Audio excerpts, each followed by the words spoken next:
Take any cutting from any plant in your garden. Snip it from a tomato sucker, a rose stem, a basil plant, a geranium, a hibiscus, a fruit bush, or a houseplant. Dip the cut end in a small jar of warm water mixed with raw honey. Let it sit for 1 hour. Then plant the treated cutting into ordinary soil, water it lightly, and wait. Within 48 hours, white root tips begin pushing out of the cut tissue.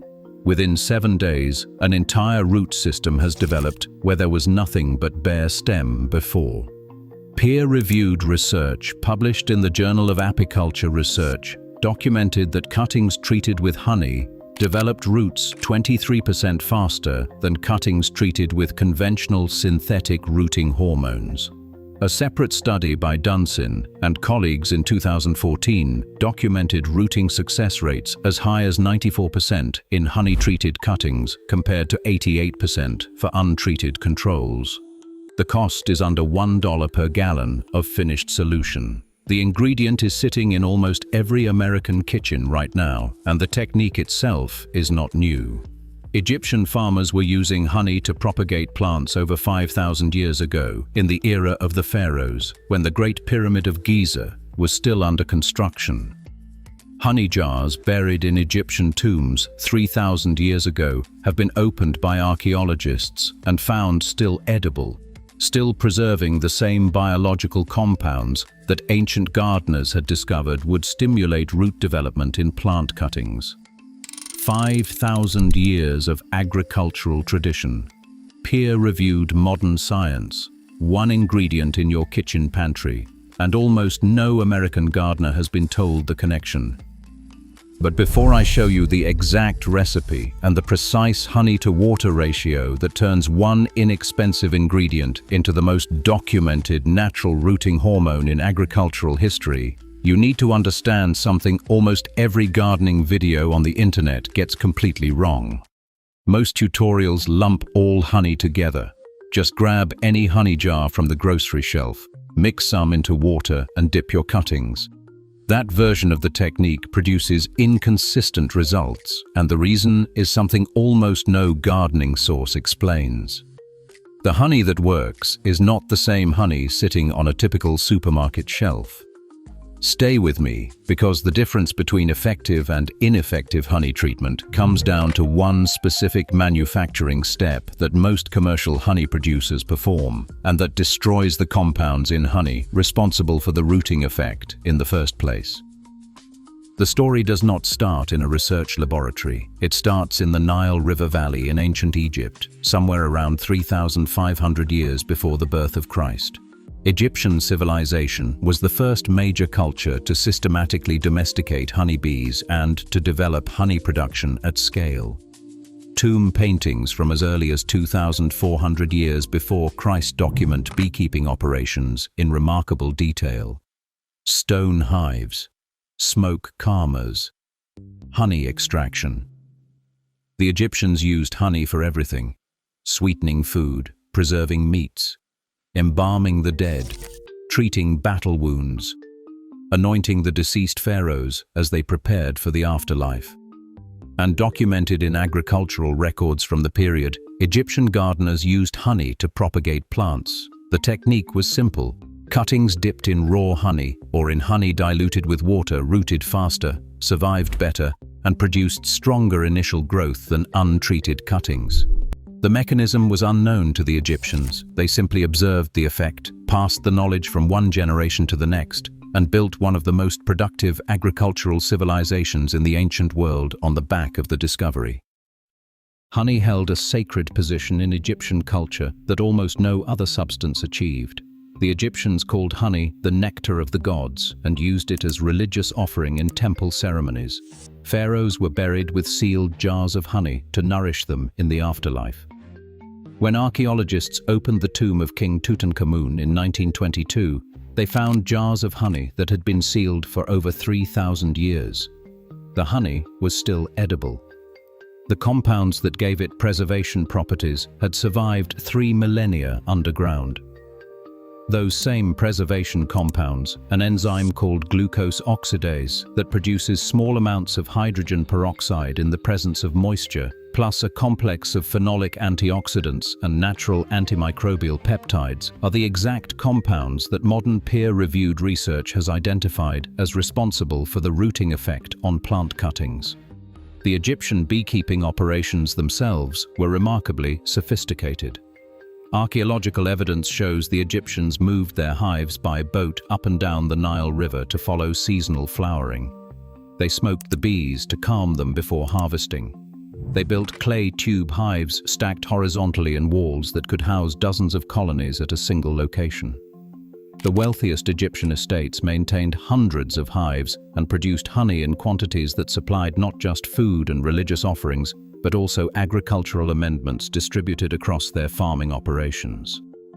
By the time Egyptian civilization reached its peak under the New Kingdom dynasties, somewhere around 1500 years before Christ, the connection between honey applications and plant propagation was so well established that it appeared in agricultural training documents passed from one generation of garden workers to the next. The knowledge spread across the Eastern Mediterranean through trade networks. Greek and Roman agricultural writers later documented similar techniques in their own farming manuals. Then the Roman Empire fell, the agricultural manuals were lost, and the technique survived only in scattered farming traditions across the Mediterranean basin until modern peer-reviewed research rediscovered it in the late 20th and early 21st centuries. Here is the part nobody talks about. The science behind why honey accelerates root development comes down to 4 specific mechanisms working simultaneously, and no synthetic rooting hormone available at any garden center delivers all 4. First, honey contains natural sugars in concentrations that plant cells can absorb directly through cut tissue, providing immediate energy for the metabolic work of building new root cells. Second, the glucose oxidase enzyme in raw honey produces small amounts of hydrogen peroxide when the honey contacts the moisture of plant tissue, creating an antimicrobial environment that protects the vulnerable cut surface from bacterial and fungal infection during the most fragile phase of root development.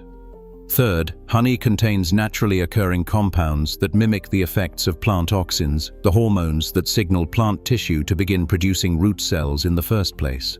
The compounds are not chemically identical to auxin, but the effect is biologically similar enough to trigger the same root initiation response. Fourth, the high osmotic pressure of concentrated honey solutions creates a controlled stress response in the cutting tissue that further stimulates root cell production as the plant attempts to compensate for the perceived dehydration. 4 mechanisms in one inexpensive ingredient. Synthetic rooting hormones deliver one mechanism. Honey delivers 4. Now stay with me, because the peer-reviewed research validating this ancient technique is more substantial than almost any other home gardening claim.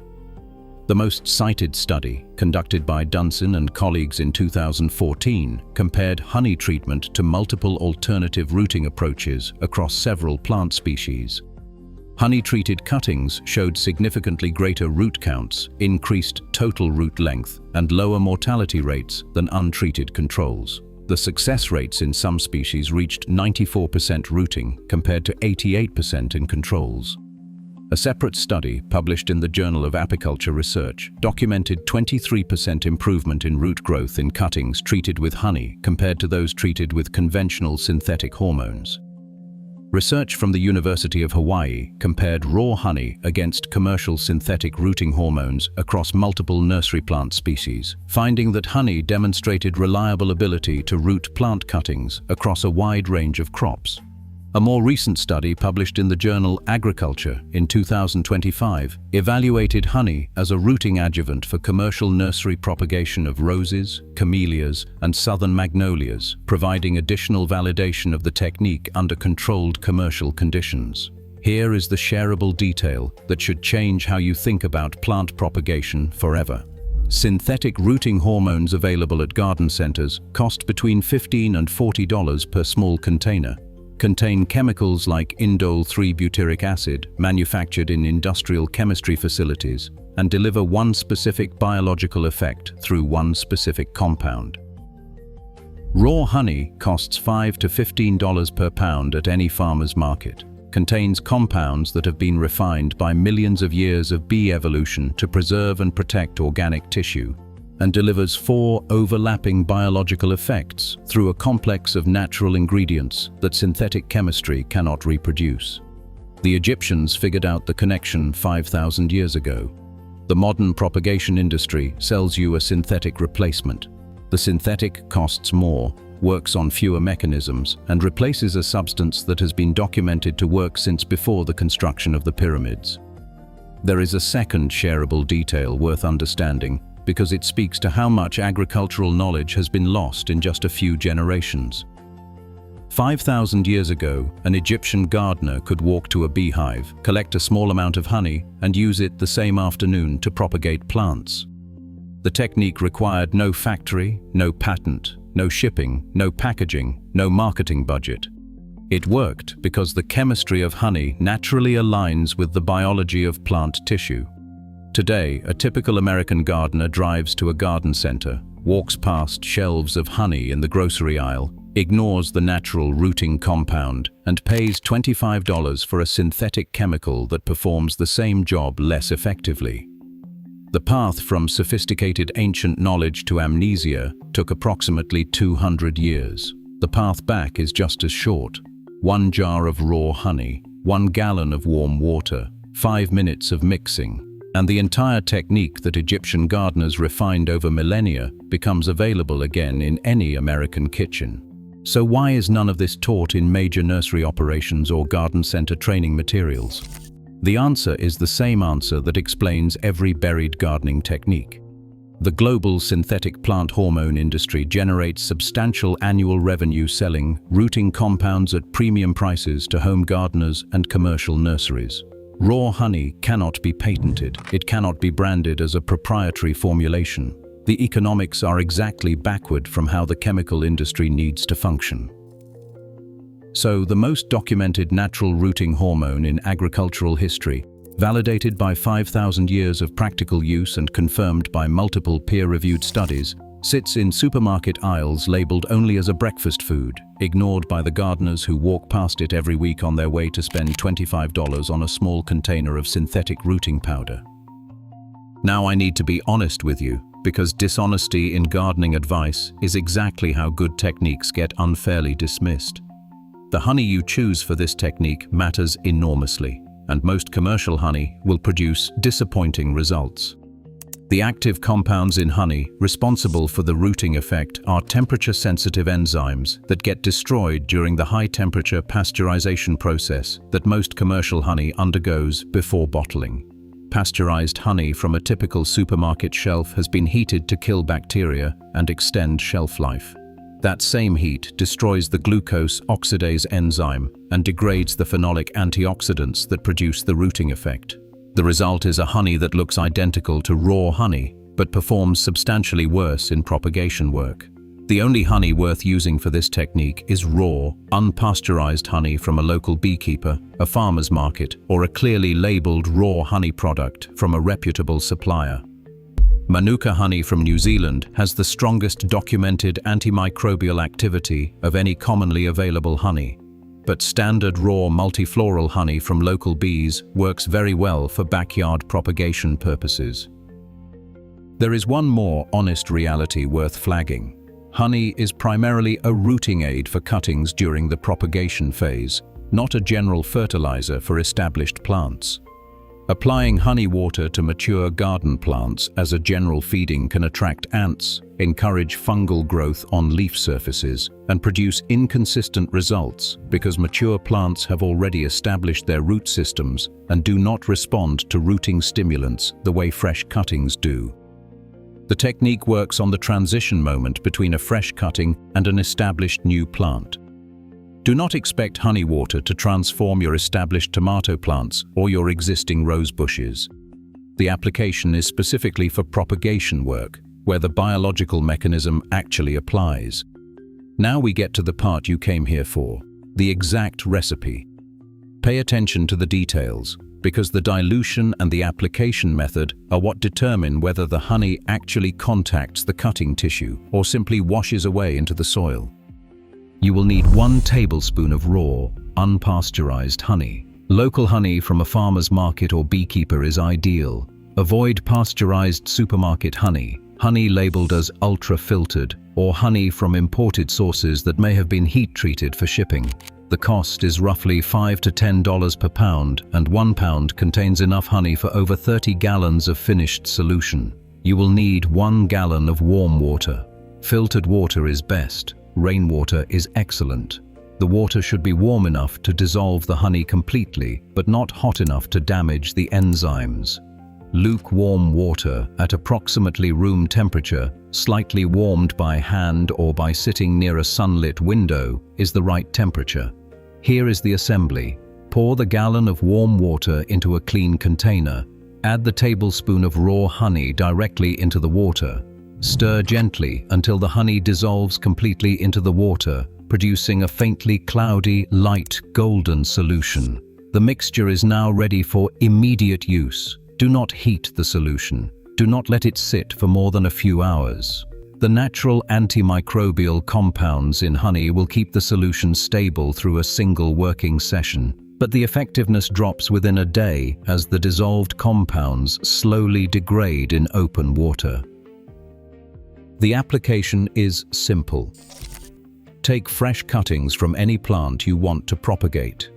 Cut at a 45-degree angle below a leaf node using clean, sharp scissors or pruners. Remove the lower leaves from the cutting to expose 2 or 3 inches of bare stem at the base. Dip the cut end of each cutting into the honey water solution. Hold the cutting in the solution for at least 1 minute, allowing the honey solution to fully penetrate the cut tissue. Some gardeners soak cuttings for up to 1 full hour for difficult-to-propagate species. After soaking, plant the treated cutting immediately into ordinary potting soil, perlite, or seed starting mix. Keep the soil moist but not waterlogged. Place the planted cutting in indirect bright light. Maintain humidity by covering loosely with a clear plastic bag or by misting the leaves daily. Within 48 hours of planting, the antimicrobial effect begins protecting the cutting from infection. Within 4 to 7 days, the first root tips push out of the cut tissue. Within 2 weeks, a complete root system has developed and the cutting is ready to be transitioned to normal growing conditions. The same recipe works across the full range of plants you propagate. Tomato suckers root in days. Rose cuttings root in 1 to 2 weeks. Geranium and hibiscus cuttings root reliably. Mint, basil, oregano, and rosemary herb cuttings root quickly. Houseplant cuttings including pothos, philodendron, monstera, and snake plant respond extremely well. Berry bush cuttings from blueberries, raspberries, and currants root successfully. Even woody fruit tree cuttings show measurable improvement in rooting success when treated with the honey water solution. There are a few honest cautions worth flagging. Do not use processed or pasteurized honey.